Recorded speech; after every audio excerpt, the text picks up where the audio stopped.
আসলে বেঁচে থাকার বেশি কারণ লাগে না, তো একটা কারণ হলেই বেঁচে থাকা যায়। এই যে আপু, আপনি কি করছেন? বেঁচে থাকতে হলে নিজেকে ভালোবাসতে হয়। তোমার জন্য একটা গিফট আছে।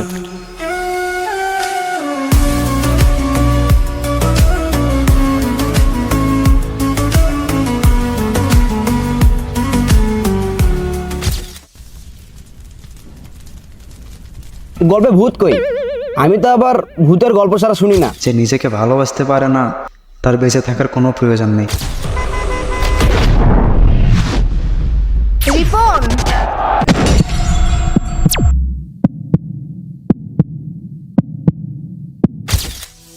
আপনি মরে গেলে আপনার প্রিয় মানুষ অন্য কারো হয়ে যাবে,